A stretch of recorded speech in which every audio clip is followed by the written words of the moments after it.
Hi, everybody. Welcome. It's wonderful to welcome you to a midday adult education program with Port Jewish Center and the Jewish Book Council. Today, our guest is Oren Kessler. He is a journalist and political analyst based in Tel Aviv and New York, and is currently actually in New York. He served as deputy director for research at the Foundation for the Defense of Democracies in Washington, and research fellow at the Henry Jackson Society in London, Arab Affairs correspondence for the Jerusalem Post, and an editor and translator at Haaretz English edition. He was raised in Rochester, New York, where he is actually right now in Tel Aviv. He holds a BA in history from the University of Toronto and an MA in diplomacy and conflict studies from Reichman University. Kessler's work has been appeared in media outlets including Foreign Affairs, Foreign Policy, The Wall Street Journal, and Politico. Palestine 1936 is his first book. Recently, the book was named one of the top 10 books of 2023 by The Wall Street Journal and was also a finalist for a National Jewish Book Award. It's totally fantastic to have you here, Oren. Thank you so much for joining us. I'm going to turn things over now to Oren Kessler. Welcome. Well, thank you so much, Rabbi Mendelson. Thank you to everyone at the PJC and at the Jewish Book Council. It's really great to be with you. I've got I was just telling Rabbi Mendelson, I've got a personal connection to Port Washington, in that the rabbi who married my wife and I just a few months ago is from Port Washington. That's Rabbi Jill Kreitman, who I understand is a good friend of Rabbi Mendelson. We got married in Central Park. It was lovely. The timing was rather suboptimal. It was October 7th, 2023, but that's a lecture for another time. Despite the timing, it was lovely, and it's really great to be with you today. There's an expression that's so often used, it's become a bit of a cliche, which is the past is never dead. It's not even past. It's from one of Faulkner's lesser known novels. And I think that's even more true in the Middle East, where history has a way of being extremely present in everyday life.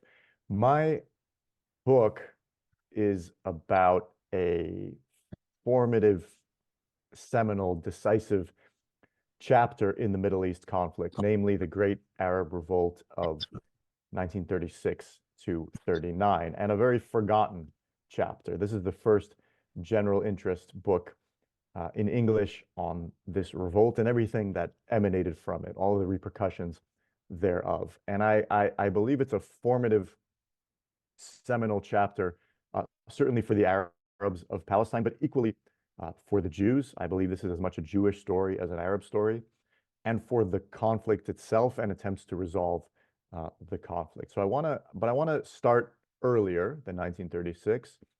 I want to go over some history.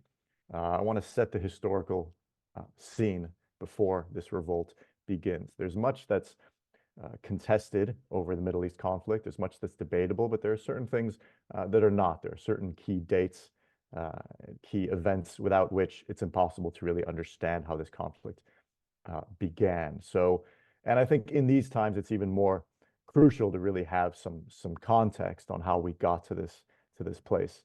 So forgive me for going a little bit quickly and for packing a lot in here, but there's a lot I want to share with you guys, and I'll try to do so. I'll try to do so with the help of some images from my book.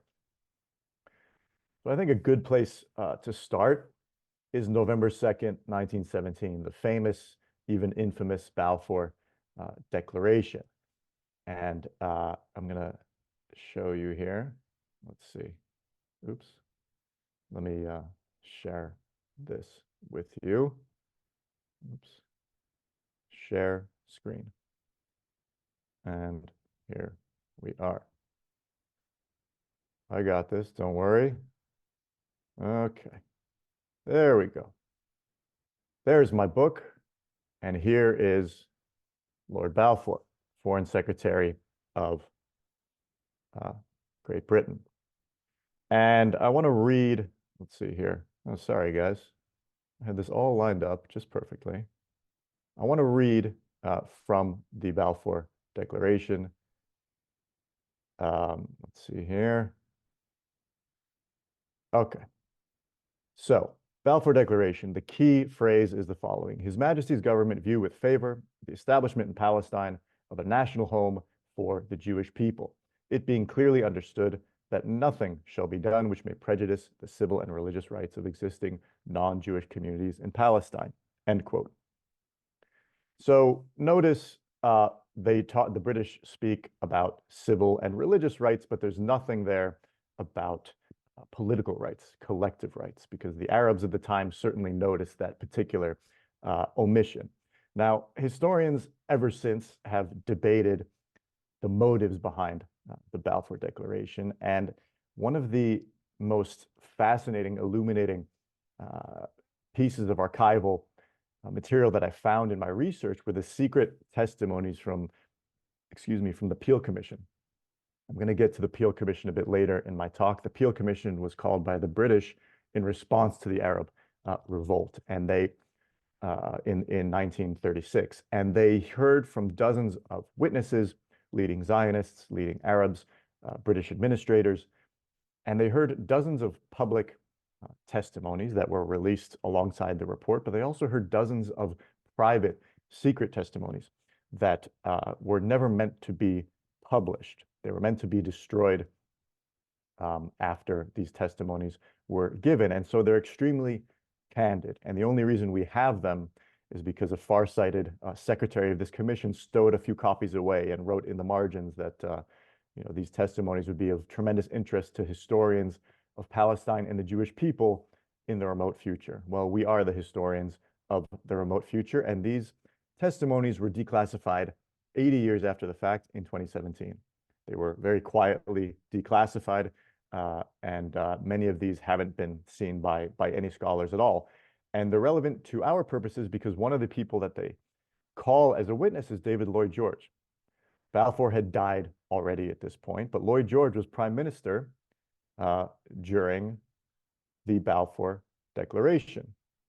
And I'll show you a photo here of Lloyd George. Where are we? All right. Oh man, I'm really failing technically here, guys, but Palestine 1936, here we are. Here is Lloyd George. Okay, there's the man himself. Oh, yeah. All right, guys, are you seeing me or Lloyd George here? There he is. There's the man himself. There's Lloyd George. And so Lloyd George was prime minister during the Balfour Declaration. They asked him, why did you make this historic declaration? Why did you, this infamous declaration that has so roiled the Middle East? And with Lloyd George, as with many of his cabinet, he had a certain sort of philo-Semitism. He was raised Baptist. Balfour was raised Anglican, and they had a certain sympathy, almost a religiously inspired sympathy, with the Jewish aspiration to return to the Holy Land. And they had a sympathy with Jewish persecution in Europe. But alongside that sort of philo-Semitism were certain sentiments that, if they were to be expressed today, would be considered anti-Semitic. And so here's what Lloyd George says in his testimony. He says, essentially, this was a very dark period of the Great War. Things were going badly on both fronts, and public opinion in the US and Russia were crucial. This is my own paraphrase. And more specifically, Jewish public opinion in the US and Russia were crucial. So this is what he says, quote, "We had every reason at that time to believe that in both countries, the friendliness or hostility of the Jewish race might make a considerable difference." He said that the war planners believed that the Jews could, quote, "either hinder us or help us very materially, because they have communities all over the world, and they are a very dangerous people to quarrel with. But they are a very helpful people if you can get them on your side," end quote. And I actually wrote an article for Fathom magazine called "The Dangerous People to Quarrel With," in which I really delve into this testimony, if anyone's interested. And so the Allies, of course, win the war. They take the Ottoman territories. The League of Nations is born, and the League of Nations creates something called the mandate system. And in hindsight, from 2024, the mandate system can look a bit like a sort of quasi-colonial system in which these are essentially colonies and everything but name. But at the time, they were considered quite a liberal, progressive advance from the colonial imperial system. They were very much informed by the Wilsonian vision, the Wilsonian aspiration of sort of self-determination for formerly subject peoples, including the formerly subject peoples of the Ottoman Empire. And so the mandate system is born, and through some rather effective Zionist lobbying and some friends in high places in London and in Geneva, where the League of Nations meets, Britain is awarded the mandate for Palestine. This is a huge triumph for the Zionists, because this is, of course, the country, the empire that had issued the Balfour Declaration. And even more so, the mandate text, the sort of constitution of the mandate, enshrines the Balfour Declaration right there at the top, right there in the preamble. It reaffirms the Balfour Declaration's call for a Jewish national home in Palestine and facilitating Jewish immigration and quote unquote close settlement of the land. So really, the League of Nations grants the Palestine mandate to Britain to govern Britain on behalf of the League of Nations, on behalf of the international community, if you like. And of course, the Arabs of Palestine, both then and now, maintain that they were never consulted on this matter. But nevertheless, the mandate begins. And in yet another victory for the Zionists, the man whom Britain sends to be first High Commissioner for Palestine is none other than Herbert Samuel. Let's see if it works this time. All right. There's Herbert Samuel. Seen with Winston Churchill back in 1921. Churchill was colonial secretary at the time. Herbert Samuel was the first Jew, the first nominally observant Jew to serve in the British cabinet. He was an early enthusiastic Zionist. He was actually the first person to put Zionism on the British cabinet table nearly 3 years before the Balfour Declaration. And so Lloyd George sends Samuel to be the first High Commissioner, and things seem to be going quite well for the Jews. And yet, in an enormous blunder, arguably the first major blunder in 100 years of blunders in the Middle East conflict, he names this man to be Grand Mufti of Jerusalem and head of the Supreme Muslim Council. I see some of you nodding your heads in recognition. This is Amin al-Husseini, Hajj Amin, the Grand Mufti, who would gain notoriety in the Second World War by spending the war at Hitler and Himmler's side in Berlin. But in this early period, 1921, he's able to convince Samuel and the British government in Palestine of his goodwill, of his good intentions, of his moderation, and they invest him with this tremendous power of being Grand Mufti and head of the Supreme Muslim Council.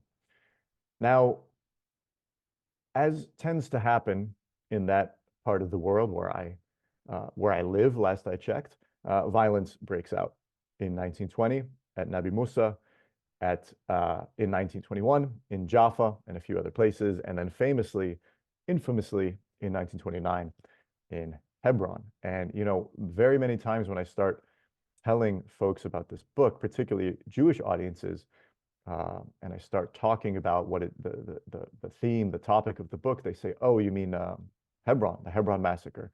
To which the answer is no. The core of my book begins 7 years after the Hebron riots.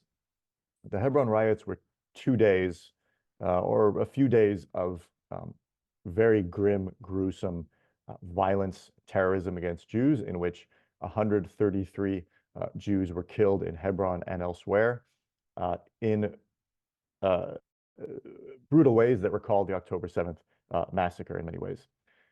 But I argue that that's sort of all that they were. They were terrorism, they were riots, they were violence, but they did not represent a sustained nationalist uprising. The first time that you see anything like that. The first time you see an intifada in the parlance of our times is, as you probably guessed already, 1936. And um, so that brings us really to sort of the core of my book. But you can't really understand you can't really understand this period or the start of this uprising without looking at the demographic situation. Um, in January 1933, as we know, Hitler comes to power in Germany. There are other anti-Semitic movements on the rise in Europe, in Poland, Hungary, Romania, and the Jews are increasingly desperate to leave Europe.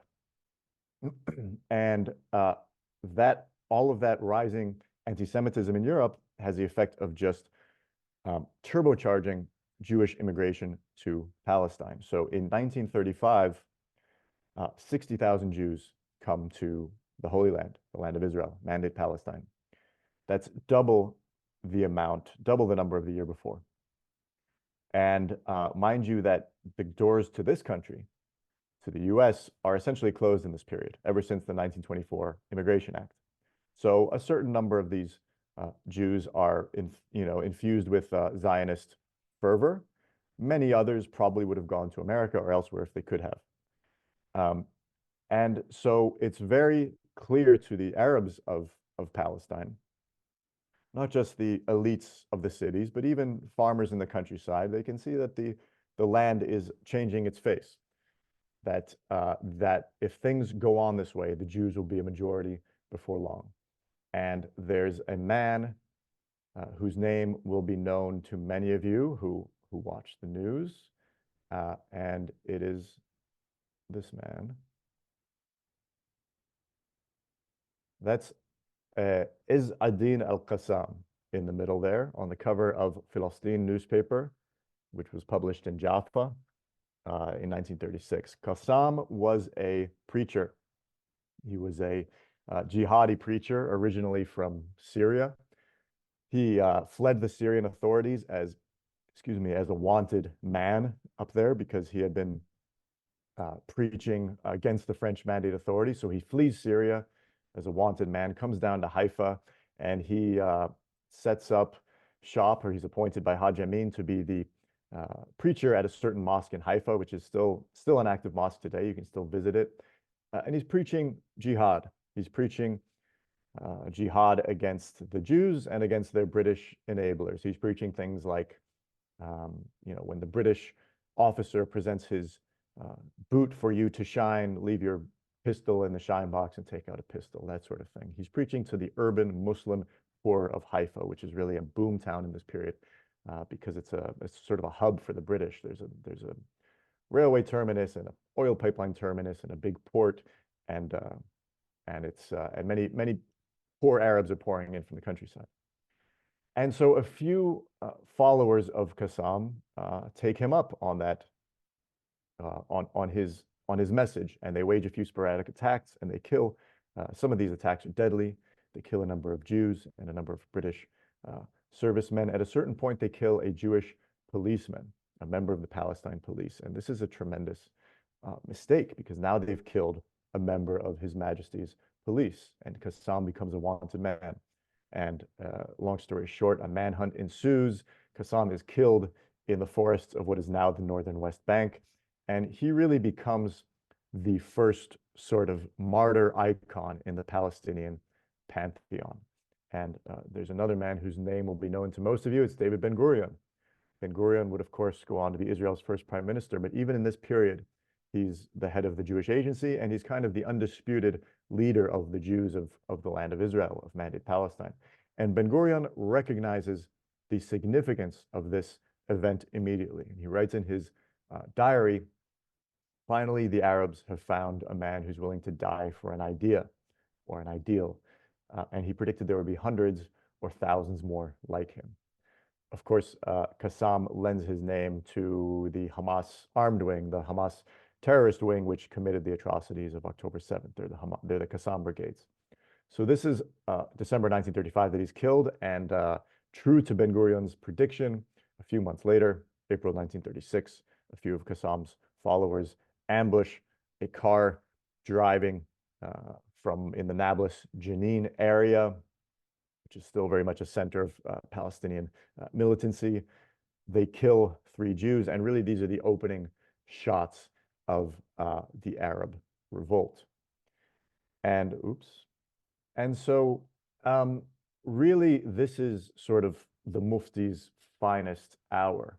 This is, the period, this is the moment at which sort of all of Arab Palestine, or virtually all of Arab Palestine, lines up behind the leadership of the Mufti. Rival families, rich and poor, urban and rural, Muslim and Christian to a large extent. And really, this becomes sort of the crucible of Palestinian Arab identity. And that's really one of the key legacies that I want to highlight today, is the formative effect that it has on the Arab side, that you've got all of Palestinian Arab society, or virtually all, lining up in a single mission against a single foe, against a common foe, namely Zionism and its imperial midwife, if you like. And so the revolt, I should back up for a moment. The revolt begins in violence, but very quickly is matched by economic and political measures. So the Arab economy, Arab leaders announce a boycott, a strike, a general strike, in which the entire Arab economy cuts ties with the British economy and the British authorities, as well as the Jewish economy. And this becomes a real source of pride for the Arabs of Palestine. This strike ends up lasting 6 months, which even to this day is one of the longest general strikes anywhere in history.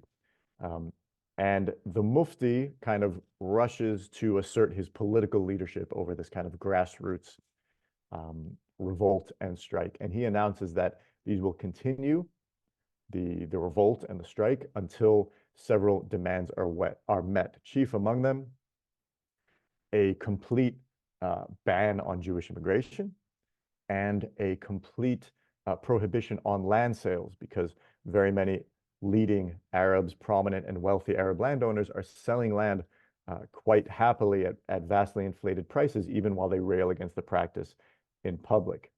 And so the strike lasts for 6 months, and it bears fruit, because the British call the Peel Commission that I mentioned earlier. This is a royal commission, ostensibly acting in the name of the king himself. This is the highest form of commission of inquiry that the British Empire has. In this case, it's the very short-lived King Edward VIII, who famously would go on to abdicate to marry an American divorcee. But in his roughly 5 minutes on the throne, he manages to send this commission to Palestine. And I'll show you the commission, actually. Here we are. These are some members of the commission. The man with the mustache is Lord Peel. He's the chairman. To the left, is Emir Abdullah, the British appointed Emir of Transjordan, who is the grandfather of the current king. And so the commission comes to Palestine. They spend several months in the country. As I mentioned, they meet with dozens of leading Zionists. They meet with dozens of British administrators and army figures. And ultimately, after the Mufti calls off his boycott, because at first he boycotts the commission entirely and no Arab dares violate the boycott. But once the Mufti relents at the 11th hour, they also meet with a number of leading Arabs. And they go back to, actually, let me show you. This is Chaim Weizmann. He's head of the World Zionist Organization. So while Ben-Gurion is sort of the clear leader of the Jews within Palestine, Weizmann is really the face of Zionism in the world. He spends more time in London than he does in Palestine, but he's sort of, I describe him as the face and the muscle of Zionism, from the Balfour Declaration till 1948, essentially. And so the commission goes back to England. They write up their report. The report clocks in at 400 pages. And if anyone's got the entire month of February free, I strongly suggest they read it, because I've read all of the commissions of inquiry from the mandate, and this is by far the best one. It's very well crafted. It's got a lot of context. well written, but it's mostly remembered by history for its last 12 or 15 pages, in which the commissioners offer this radical proposal, this radical recommendation for solving this burgeoning Jewish-Arab conflict in the Holy Land, namely partition, division, a two-state solution, one might say. This is the map that they come up with, that they recommend. The red section, apologies if that's rather small, but the red section is the section that they would offer to the Jews as a Jewish state.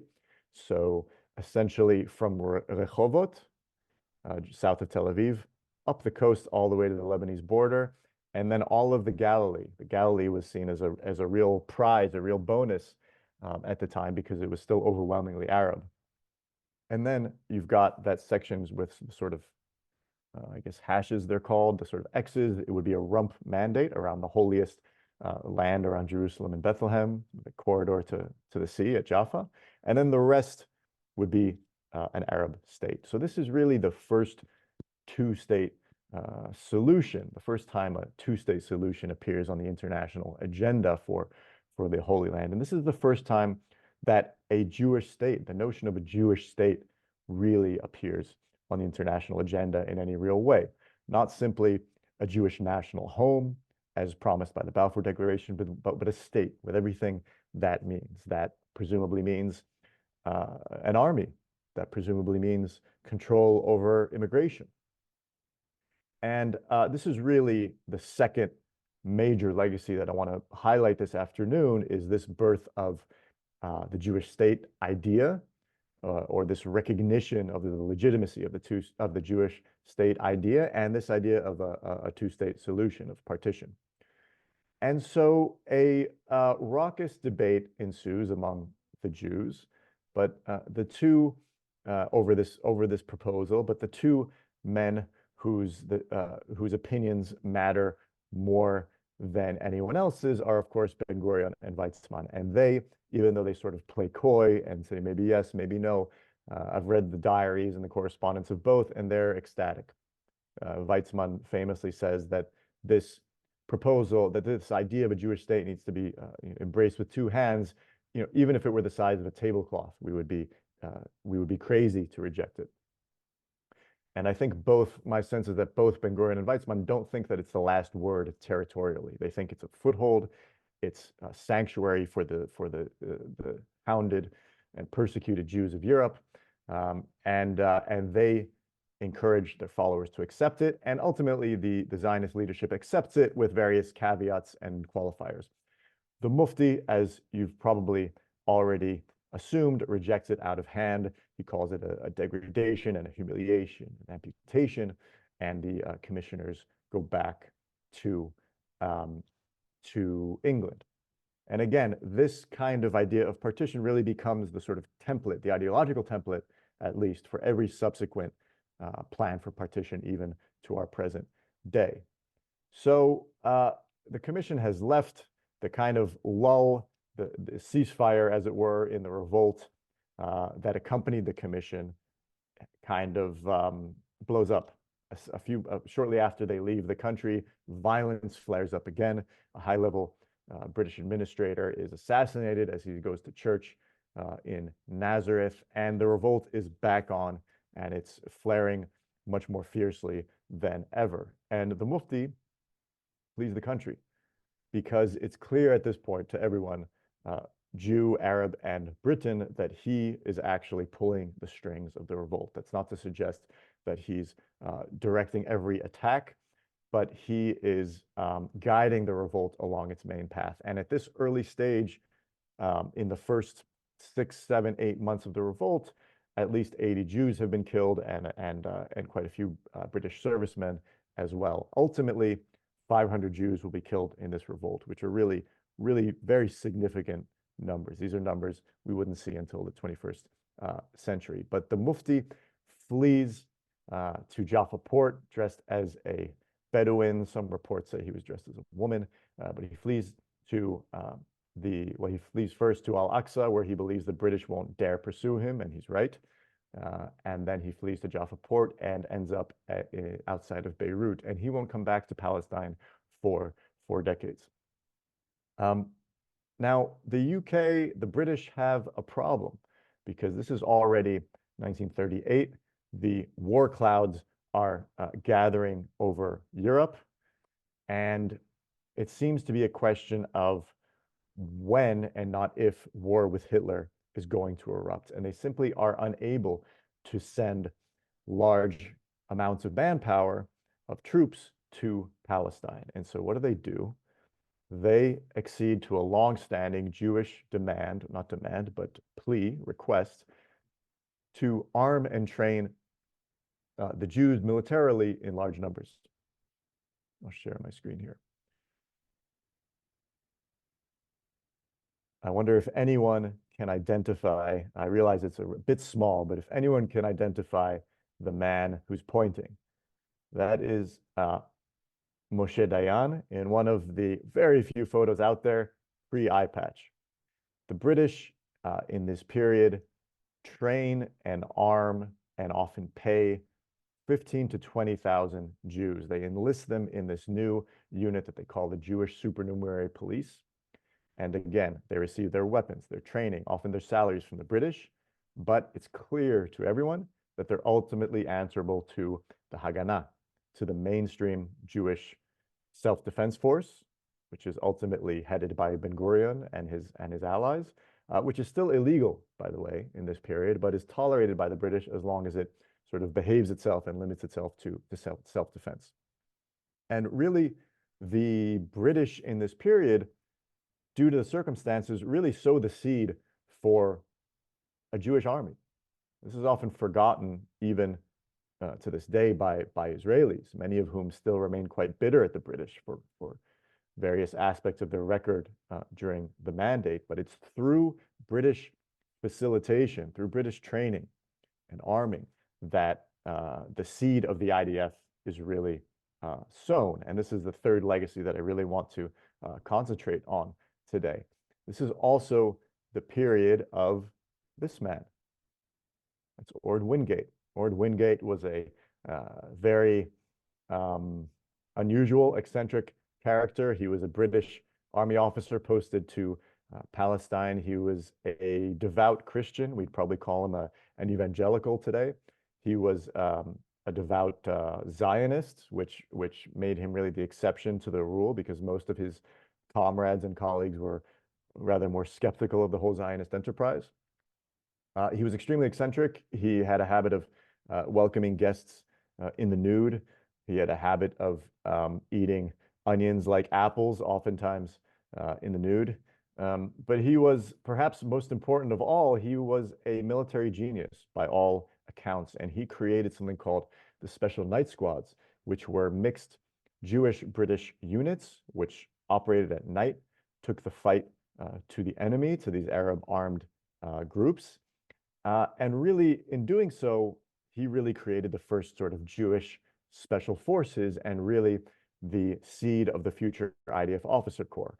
So people like Moshe Dayan and Yigal Allon, who would, of course, later be heads of the IDF and defense ministers, served under Wingate in these special night squads.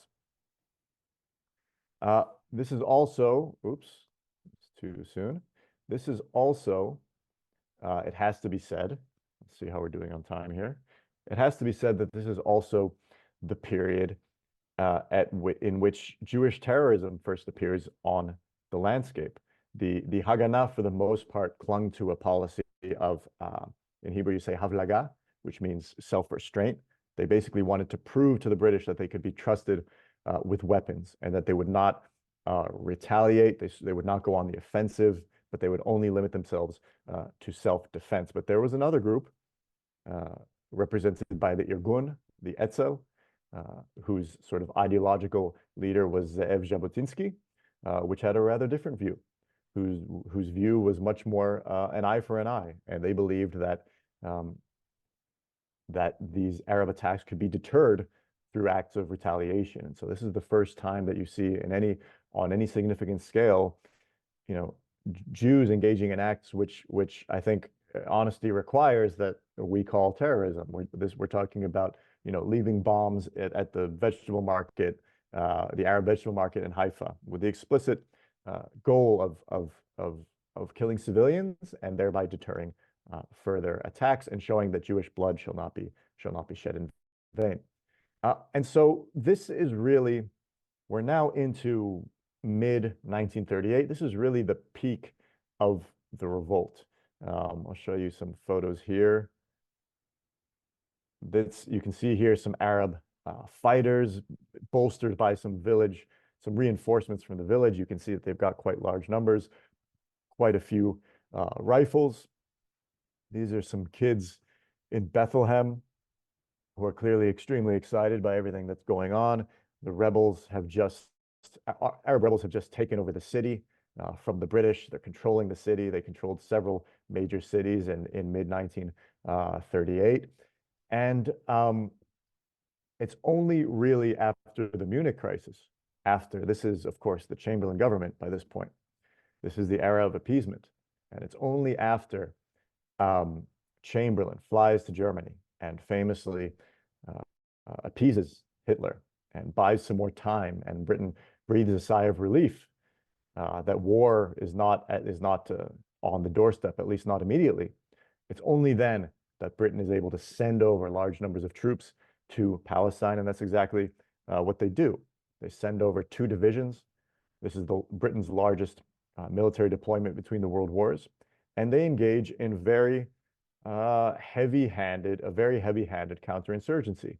Some would even say quite a brutal counterinsurgency.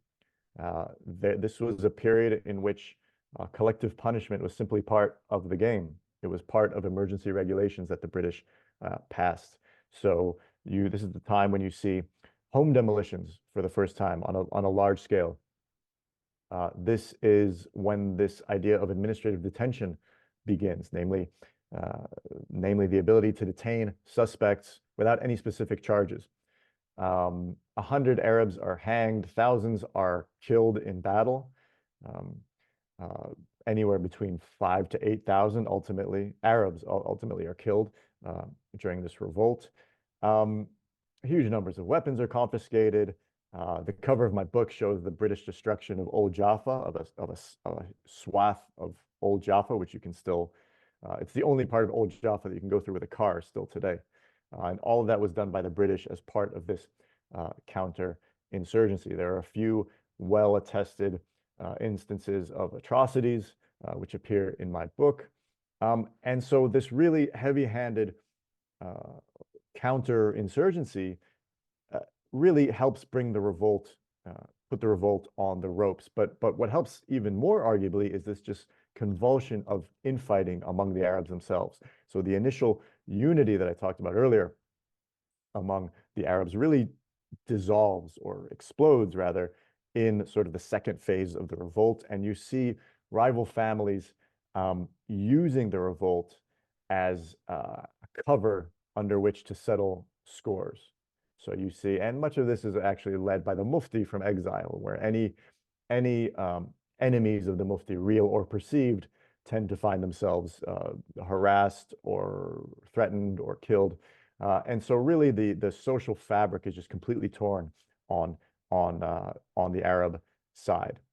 And so I should probably start wrapping up here. So the revolt is, as I mentioned, sort of on the ropes, but the British are determined to quell it completely. As I mentioned, this is the era of appeasement of the Chamberlain government, and that appeasement applied not only to Nazi Germany and fascist Italy, but in cabinet meetings, the Chamberlain cabinet talks quite explicitly about appeasing Arab and Muslim opinion ahead of the expected world war. They were particularly concerned about the large Muslim population of India, which of course in this period included what we now call Pakistan and Bangladesh with their large Muslim populations. They were concerned that if the large Muslim population of India was angry about Palestine, that they would not be on board with the war effort. And so the British, with their endless lust for conferences and committees and commissions, call a conference in London at St. James's Palace. And they invite the Jewish leadership, I think I'm missing a photo. They invite the Jewish leadership, they invite the Arab leadership, but the conclusion of this conference, the result of the conference is largely foregone. It's clear that they are going to roll back the Zionist enterprise. And what they do is they pass something called the White Paper of 1939. This is already May 1939. So this is a critical, dangerous time for the Jews of Europe who are increasingly desperate to leave Europe. And yet the British pass this White Paper, which limits, I mentioned earlier that Jewish immigration in 1935 reached 60,000. So this White Paper limits Jewish immigration to 75,000 total over 5 years, and at this very crucial time. So of course the Jews, after which any further immigration would be contingent upon Arab consent, and it was clear to all that that consent would not be forthcoming. So this is really seen as a tremendous betrayal by the Jews and their supporters. This is a huge rally out in Jerusalem, outside of the Jewish Agency buildings. You can see in the middle the flag that would become the Israeli flag. This is seen as really a reneging on not just the two-state solution that the Peel Commission had recommended, had offered, but really a reneging on the Balfour Declaration itself. This is a photo which I quite like of, you can see this is in Tel Aviv, British police chasing some Jews who are protesting against the White Paper. You can see the residents of Tel Aviv on the rooftops watching. And so this is really the fourth and final legacy that I want to highlight today, which is really the last doors that were open to the Jews in 1939 are not completely closed, but left very narrowly open, just a smidgen open. So really, the last sanctuary available to the persecuted Jews of Europe is virtually closed. And so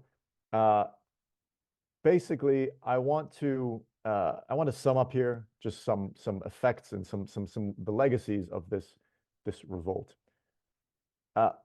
As I mentioned, this was an incredibly painful period for the Jews of Europe, of Palestine. They lost 500 people and many more wounded. These are numbers we would not see until the Second Intifada.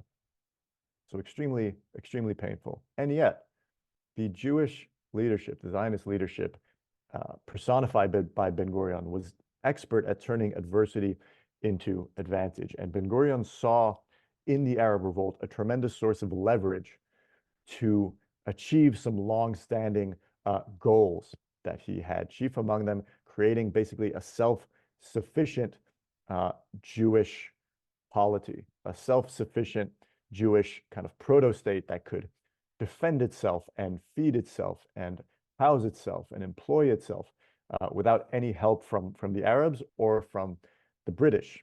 I mentioned the military gains that the Jews made in this period.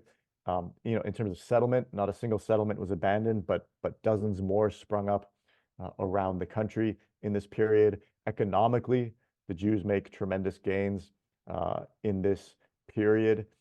In all of these ways, the kind of springboard, the core, the kernel, the springboard for the Jewish state that would arise a decade down the road is already established, is already sort of cohesive in this period in 1939 when the revolt fizzles out, the World War begins, and that kind of final reckoning between Jews and Arabs over the Holy Land is kind of put on hold. And when you look from an Arab perspective, it's really the mirror image. The revolt to crush Zionism ends up crushing the Arabs themselves. I mentioned earlier that thousands of Arabs were killed in this revolt, perhaps as many as 8,000. Most likely, more Arabs were killed at Arab hands than at British hands. You've got a tremendous amount of bad blood within Arab society because of this infighting that I mentioned. You've got the elites fleeing the country en masse. It's another precursor to 1948. You've got thousands of Arab men in prison, huge numbers of weapons confiscated. The economy is just devastated, the Arab economy.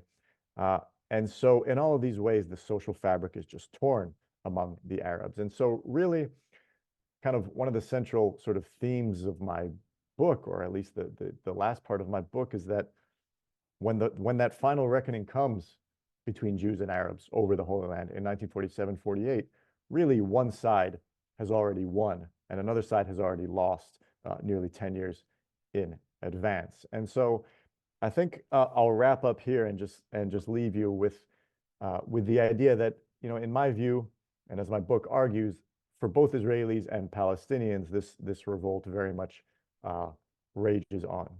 So I'm very happy to take your questions, and thanks very much for listening. Thank you so much. That was fascinating. I want to turn things over to questions, and I'll give the first question to Mark. Thank you, Rabbi, and thank you for the book. It was fascinating, and I have to say, I had a really low opinion of the Grand Mufti going in, and you lowered it a lot further. But one thing I wondered as I read the book, and of course, everything's hypothetical, but you can sort of see seeds in there of actually arriving at a solution. I mean, Ben-Gurion seemed to see that this is what had to happen. He seemed to understand the other side and not just look upon it as a zero-sum game. And I'm wondering, were there chances in there? Where do you see people that could have made a difference? I guess especially if the Grand Mufti hadn't been created. What are your thoughts on that? Excellent question. Really good question. I think one of the feelings that you're left with, that I was left with writing the book, and perhaps you were left with reading it, was this question of there's so many what ifs, so many points at which things could actually have gone differently.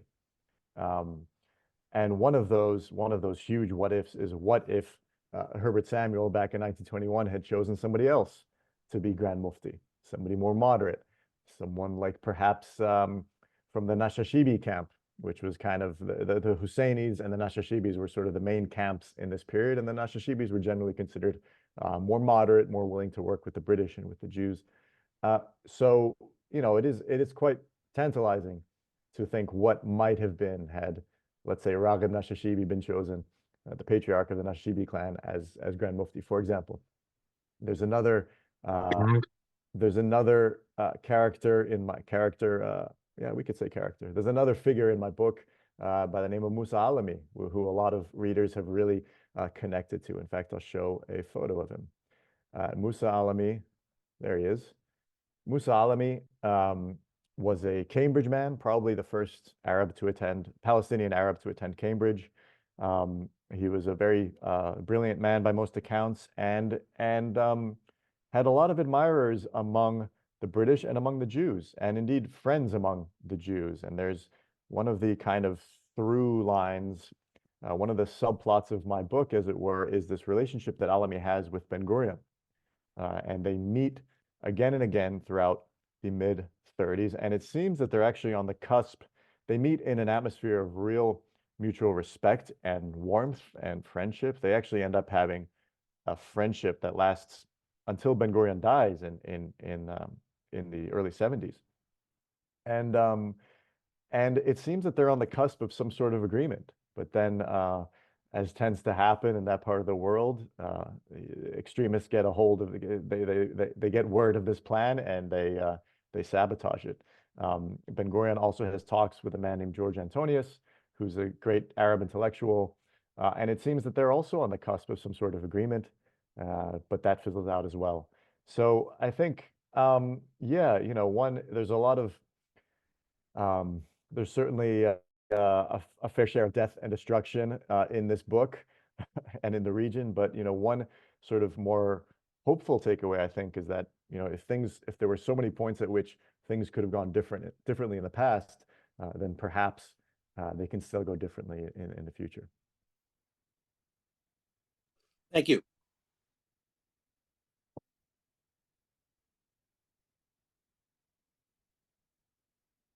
Marcia, I'll give the next question to you.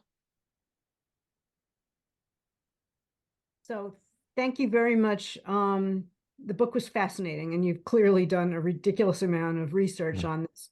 And I will say it is the first thing that having been immersed in Israeli history with a pro-Israeli stance all these years, this is the first time I've actually looked at it from, the early part of your book from the Arab perspective. And it's like, yeah, here are these people living here, and all of a sudden, there's this influx of immigration, and you can sort of appreciate them not being real pleased about it. And it does feel that if there hadn't been all that intra-Arab intra-fighting among the Arabs, that Israel might not have succeeded with their independence war there. But so my question is, it's clear that the Arabs had a whole lot of missteps along the way, even though you can kind of see why they took the stance that they did. But is there any, back to the what ifs a little bit, but is there any place where the Israelis could have done, where the Jews could have done something different early on that might have changed the outcome? Another great question. So I mentioned Herbert Samuel earlier, and for those who are interested, I wrote a whole deep dive for the Times of Israel about that secret testimony that Herbert Samuel gave to the Peel Commission, because they called him in and said, hey, what were you thinking when you chose this guy, Amin al-Husseini, to be Grand Mufti? And one of the things he says, other than a rather weak, unconvincing defense of why he made that particular decision about the Mufti, one of the things he says again and again is that he doesn't believe that the Jews that they took the Arab question seriously enough, particularly in those early years, in the 20s and the 30s. That nowadays we think of it as a Jewish-Arab confrontation, a Jewish-Arab conflict, but at that time, there were very many prominent Jews who really thought that the main game in town was the British, and that efforts had to be directed at getting better terms from the British, making sure the doors of immigration were open. Not just that, but everything involved in call it state building, community building. I mean, just everything from housing, schooling, healthcare, employment. There were a million things that they had to worry about. Reviving a language. I mean, you name it. Draining swamps, all of the things that we know that these pioneers were doing. And so Samuel, even in those early days, would sort of berate the Zionist leaders and say, look, this is an extremely delicate enterprise that you're doing here, and it's not enough to win our support. You need to put in more effort into winning. If not, I don't think Samuel necessarily expected the Arabs to celebrate the arrival of the Jews, but at least to mollify and mitigate their worries, because the Arabs were constantly worried that the Jews, at best, didn't really care about them, and at worst, wanted to expel them, take their place, rebuild the temple, all of these things. Some right, and so so I'd encourage you to check out that article, because I think Samuel has a really fascinating perspective as someone who was there sort of from the beginning. Yeah, I think that criticism is perhaps somewhat valid. I think not enough perhaps Zionist leaders took the Arab question sufficiently serious, and they thought that if the British, if the imperial power said X would happen, and the Arabs would have to come to terms with it. So yeah, great question. I see Michael Cooperman, so I'll call on you, Michael. I thoroughly enjoyed the book, so thank you for writing it.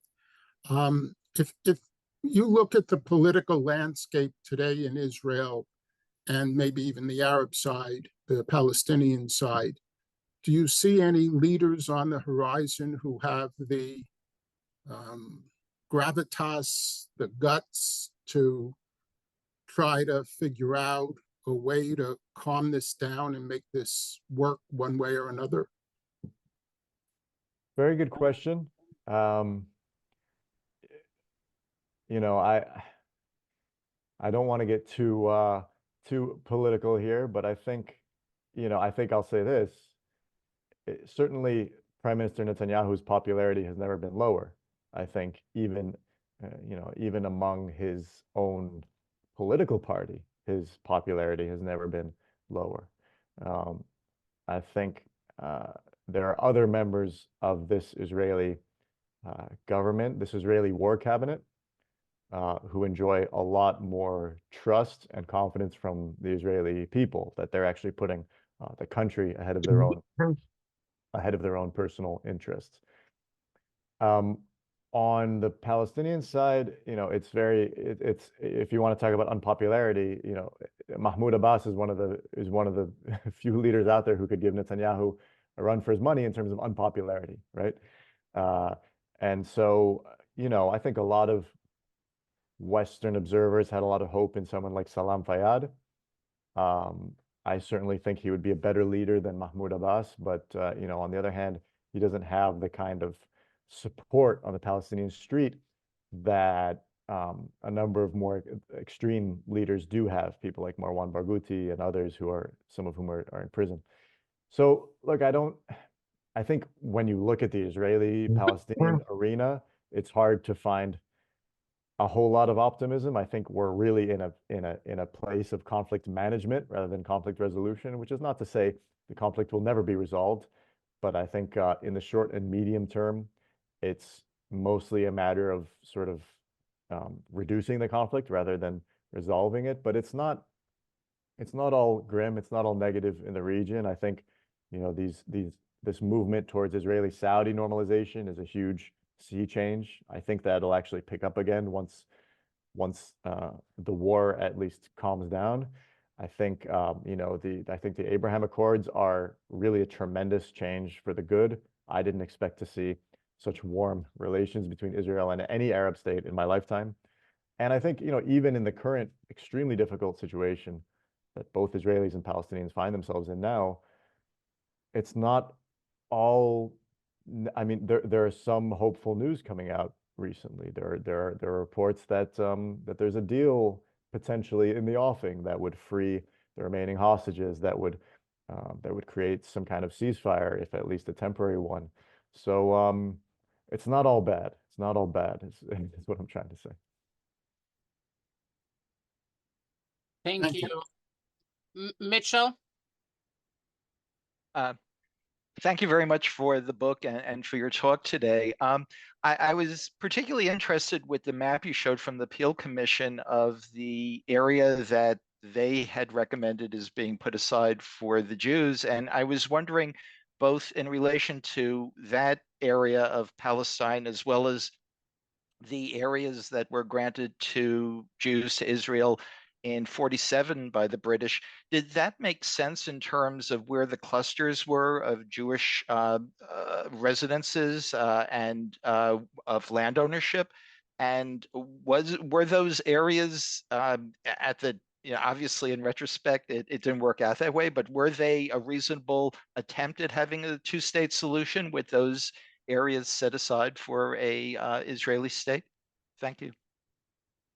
Yeah. Well, thank you very much for your kind words and another really good question. Certainly the concentration of Jewish settlements and land ownership at the time was kind of, as I write in the book, kind of an N-shaped figure.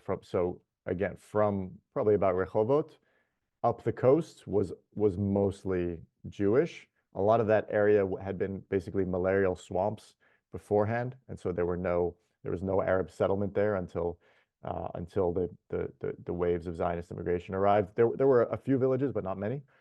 And then down the Jezreel Valley was very much the entire Jezreel Valley was bought in the 1920s from a landowning family in Beirut. That was one of the biggest land purchases in the Mandate. And then up the sort of Galilee panhandle. But the Peel Commission did go one further because it granted the entire Galilee to the Jews, and the entire Galilee was still overwhelmingly Arab at this point. And the commissioners basically wrote that they did so based on historical religious ties to Tzfat and Tiberias, and also just room to grow, to have a sort of for the Jews to have a sort of hinterland, agricultural hinterland to be able to support themselves. it's you know, they were a little bit ambiguous in their proposal because they kind of suggest that that Arab state should actually be attached to Transjordan. This is often forgotten. They sort of say it and then they sort of unsay it. It's like one sentence that they throw in. Oh, by the way, the Arab state should be attached to Transjordan. And this is why the Emir of Transjordan, Abdullah, publicly supported this plan. He was the only Arab leader to publicly support at the time this two-state solution because it benefited him. It gave him it gave him much more clout than his sleepy desert kingdom. And so, it's extremely tantalizing to imagine what might have been. Of course, the Jews were not thrilled by the dimensions of this state. It was really quite small. It didn't include Jerusalem. There was much to argue with, but the very idea of Jewish statehood they saw as a tremendous triumph. And also, it's worth mentioning, a number of prominent Arabs, even if they didn't say so publicly, supported this plan as well. The entire Nashashibi camp supported this plan. This included the mayors of Jaffa, I think Nablus, believe it or not, a number of big city or of city mayors allied to the Nashashibis signaled to the British that they supported this plan. The president of Lebanon was privately very excited about this plan because he was a Christian and he saw the future Jewish state as an ally. And so there was actually more support for this idea than you might think. But the man who mattered most was the Mufti, and he was having no part of it.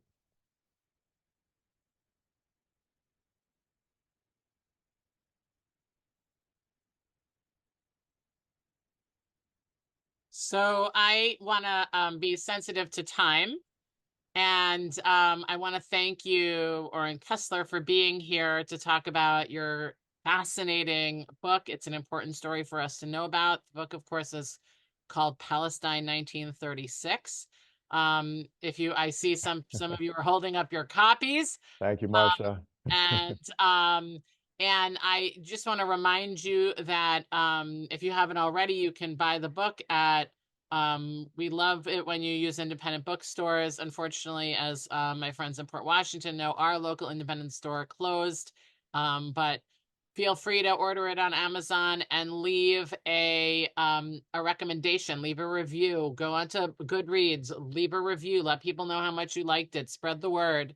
And let people know this is something that obviously is very much on our minds. How did we even get to where we are today? And we have to start all the way back where Oren Kessler has taken us. So we thank you so very much for being here. Anything else you want to say, Oren, before we say goodbye? Well, folks can also go to my website, orenkessler.com, and shoot me a message. And if people are interested, I've got book plates that I sometimes sign and send out in the mail. So, it's almost like doing this in person. So so everyone's welcome to do that as well. So thank you guys so much. I really appreciate the opportunity. That's fantastic. And I don't know if you can see it, but you're getting a round of applause from everyone who's here today. So thanks a lot, everybody. We'll see you all again real soon. Take care, and let's pray for peace in Israel. Bye-bye, everyone. Amen. Thank you, guys.